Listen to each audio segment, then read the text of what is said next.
ತನ್ನ ಮನೆ ತಾನು ಹುಟ್ಟಿದಂಥ ಮನೆ ಅಂತ ಭಾವನಾತ್ಮಕವಾಗಿ ಹಠವಿಡಿದಂತಹ ಹಿರಿಯ ವ್ಯಕ್ತಿಯ ಜೀವನ ಅಡಕತ್ತರಿಯಲ್ಲಿ ಸಿಲುಕಿಕೊಂಡಂತಾಗಿದೆ. ಹೆದ್ದಾರಿ ನಿರ್ಮಾಣದ ಟೈಮ್ನಲ್ಲಿ ವ್ಯಕ್ತಿಯ ಮನೆಯನ್ನು ಭೂಸ್ವಾಧೀನ ಮಾಡಿಕೊಳ್ಳೋದಕ್ಕೆ ಸರ್ಕಾರ ಮುಂದಾಗಿತ್ತು. ಆದರೆ ತನ್ನ ಮನೆಯನ್ನು ಬಿಲ್ಕುಲ್ ಬಿಟ್ಟು ಕೊಡೋದಕ್ಕೆ ಒಪ್ಪದಂತಹ ಚೀನಾದ ಹಾಂಗ್ಪಿಂಗ್ ಎನ್ನುವಂತಹ ವ್ಯಕ್ತಿಗೆ ಹೈವೇ ನಿರ್ಮಾಣಕ್ಕೋಸ್ಕರ 1,80,000 ಯೂರೋ ಅಂದರೆ ಭಾರತದ ರೂಪಾಯಿ ಹೋಲಿಕೆ ಮಾಡಿದ್ರೆ 2 ಕೋಟಿ ರೂಪಾಯಿ ಕೊಡ್ತೀವಿ ಅಂದರೂ ಕೂಡ ನೋವೇ ಅಂತ ಹಠವನ್ನು ಹಿಡಿದಿದ್ರು. ಆಮೇಲೆ 3 ಕೋಟಿ ರೂಪಾಯಿ ಕೊಡ್ತೀವಿ ಅಂದರೂ ಕೂಡ ಆಗೋದೇ ಇಲ್ಲ ಅಂದ್ರಂತೆ. ಆದರೆ ಈಗ ವ್ಯಕ್ತಿಯ ಹಠದಿಂದ ಹೆದ್ದಾರಿಯ ಮಧ್ಯದಲ್ಲೇ ವಾಸ ಮಾಡಬೇಕಾದಂತಹ ಇಕ್ಕಟ್ಟಿಗೆ ಸಿಲುಕಿಬಿಟ್ಟಿದ್ದಾರೆ.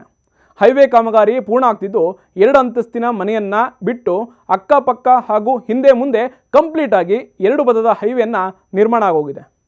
ಸದ್ಯ ಆ ವ್ಯಕ್ತಿ ಹಾಗೂ 11 ವರ್ಷದ ಮೊಮ್ಮಗ ಕಾಮಗಾರಿ ಮಾಡುವಂಥ ಟೈಮ್ನಲ್ಲಿ ಸಿಟಿಗೆ ಹೋಗಿ ಸಂಜೆ ಕಾಮಗಾರಿ ಆದಮೇಲೆ ಮನೆಗೆ ವಾಪಸ್ ಆಗ್ತಾ ಇದ್ದಾರೆ. ಆದರೆ ಈಗ ಸರ್ಕಾರ ಕೊಡ್ತಿದ್ದಂತಹ ಹಣವನ್ನು ತಗೊಂಡು ಬದುಕಬಹುದಾಗಿತ್ತಂತ ಅಜ್ಜ ಬೇಜಾರಾಗಿದ್ದಾರಂತೆ.